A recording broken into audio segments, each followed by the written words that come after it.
name of God, the compassionate, the merciful. Praise is due to Allah, the Lord of the worlds, and His peace and blessings be upon Muhammad and his pure household and his select companions. Mr. Chairman, at the outset, allow me to extend my congratulations to Your Excellency for your election as the chair of the 76th session of the UN General Assembly. Ladies and gentlemen, Iran is the land of culture and civilization, the land of knowledge and spirituality, the land of perseverance and independence. The Iranian people are monotheist and patriotic. They have their unique identity and love to explore the world. For hundreds of years, our nation have safeguarded their right to self-determination and freedom against the hegemonists and have made their country the most progressive in the election-based political system in the west of Asia. The Islamic Revolution was indeed a great leap for the fulfillment of national and Islamic ideals of Iranians, including freedom, independence, and religious democracy. I, as the elected president of the great people of Iran, am honored to be their representative to convey to the world at large the message of rationality, justice, and freedom, which are the three most fundamental principles of the life of the contemporary man. However, those three principles that all the Abrahamic religions have in common would not be able to attain their purpose without spirituality. Freedom and justice as two sacred and innocent words that are too broad to define are indeed very tough and intricate when it comes to practicing them. Freedom means the right to think, decide, and act for all the human beings. Peace and lasting security are tied to the administration of justice. And basically, the divine prophets emerged so that people would demand justice and exercise their rights. Justice and freedom may be achieved only when the rights of all nations are fulfilled. As a matter of fact, any violation of the rights of nations will more than anything endanger global peace and security. Ladies and gentlemen, this year, two scenes made history. One was on January the 6th, when the US Congress was attacked by the people, and two, when the people of Afghanistan were dropped down from the US planes in August. From the capital to Kabul, one clear message was sent to the world. The United States hegemonic system has no credibility, whether inside or outside the country. What is seen in our region today proves that not only the hegemonist and the idea of hegemony, but also the project of imposing westernized identity have failed miserably. The result of seeking hegemony has been blood spilling and instability and ultimately defeat and escape. Today, the US does not get to exit Iraq and Afghanistan, but is expelled. And at the same time, it is the oppressed people from Palestine and Syria to Yemen and Afghanistan, as well as the US taxpayers who have to pay for this lack of rationality. Today, the world doesn't care about America first or America is back. If rationality prevails in the minds of the decision makers, they have to realize that nations' perseverance is stronger than the power of the superpowers. Over the past decade, the US has been making the mistake of modifying its way of war with the world instead of changing its way of life. An erroneous path cannot be brought to fruition by merely adopting a different method. Sanctions are the US new way of war with the nations of the world. Sanctions against the Iranian nation started not with my country's nuclear program. They even predate the Islamic Revolution and go back to the year 1951, when oil nationalization went underway in Iran, which in turn led to a military coup backed by the Americans and the Britons against the then government of Iran, which had been elected by the people. Sanctions, and especially sanctions on medicine at the time of COVID-19 pandemic, are crimes against humanity. The Holy Quran introduces the destruction of nature and mankind as a major characteristic of the tyrants. The Islamic Republic of Iran proposes that any kind of sanction-induced restriction or disruption in the supply of good health and environment as to humanitarian issues be declared forbidden. Moreover, I, on behalf of the Iranian nation and millions of refugees hosted by my country, would like to condemn the continued illegal US sanctions, especially in the area of humanitarian items, and demand that this organized crime against humanity be recorded as a symbol and reality of the so-called American human rights.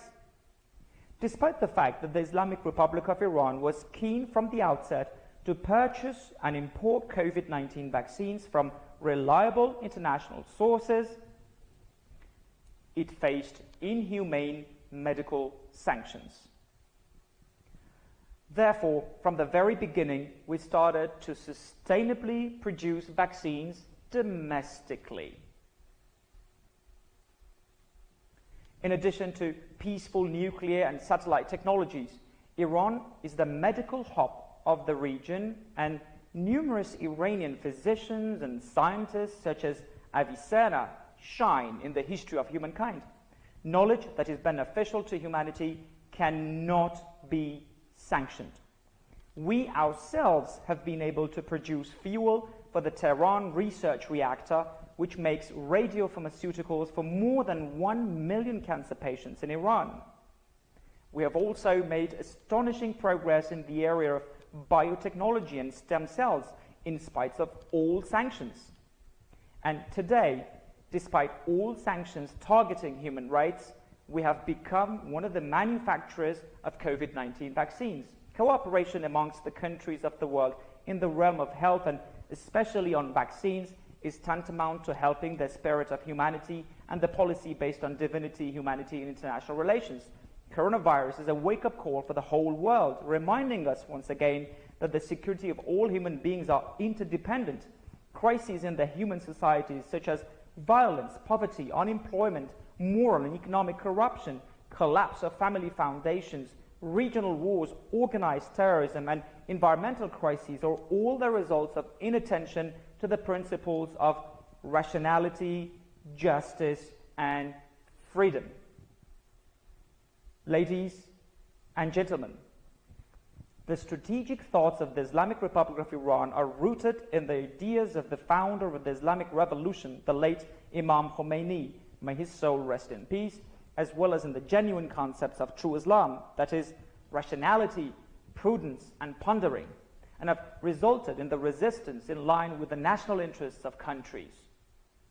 Speaking about the rights of nations without speaking of the obligations of the governments cannot bring about the fulfillment of the rights, as the independence of a nation is its freedom.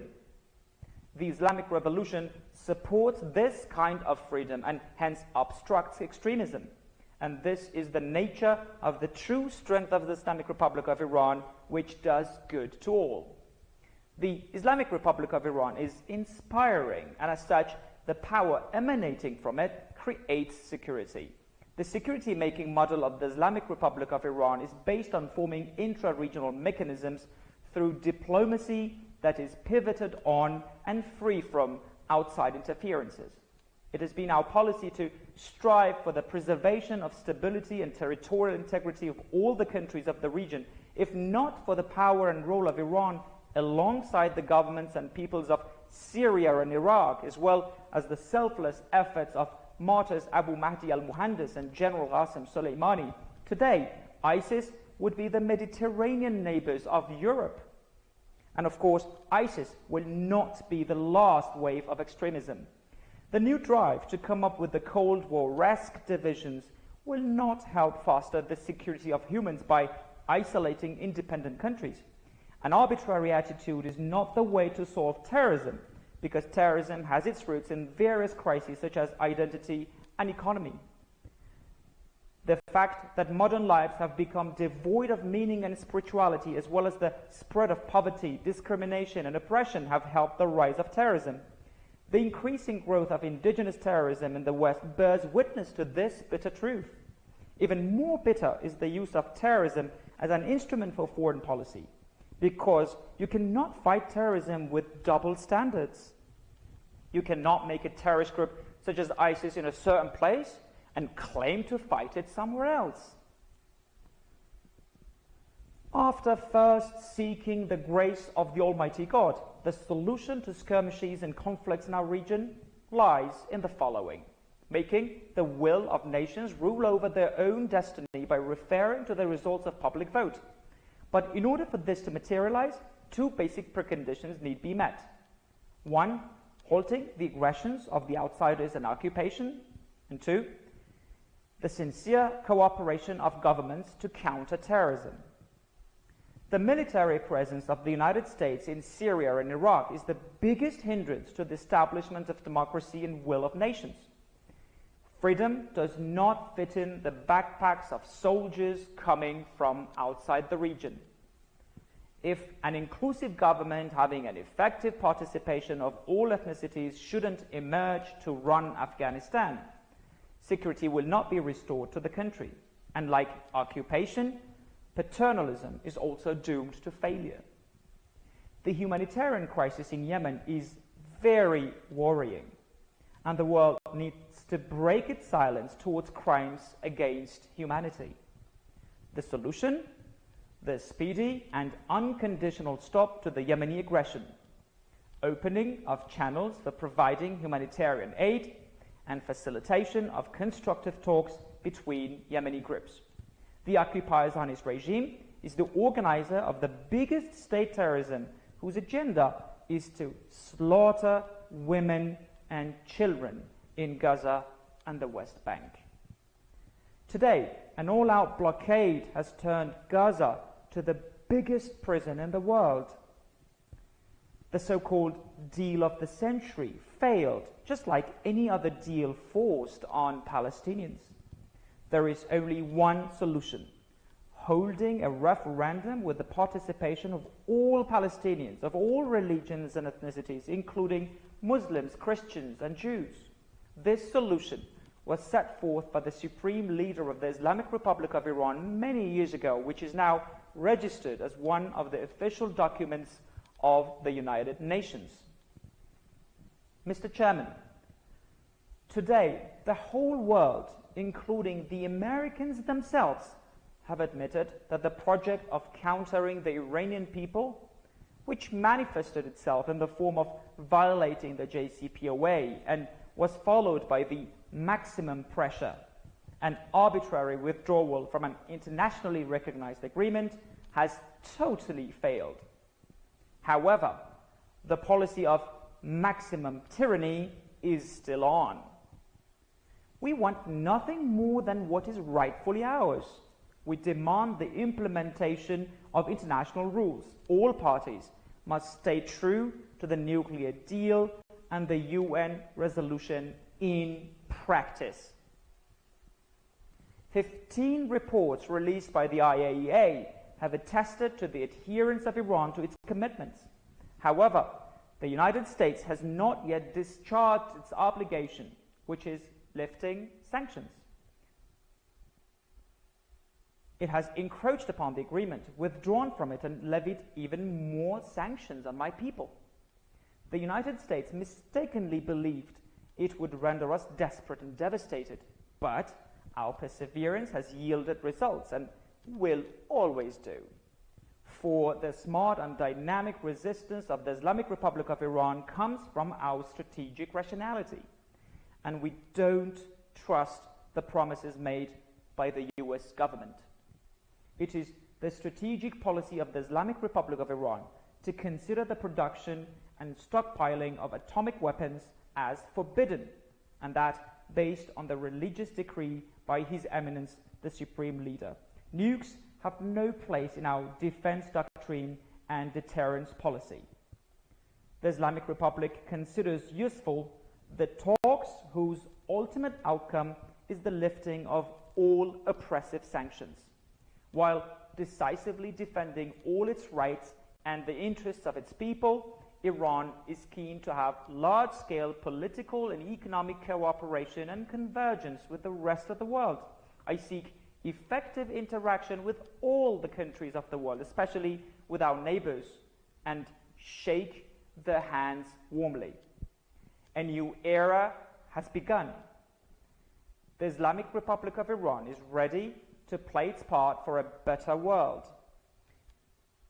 A world brimful of rationality, justice, freedom, morality, and spirituality. Thank you all for your attention. Peace and mercy of Allah be upon you.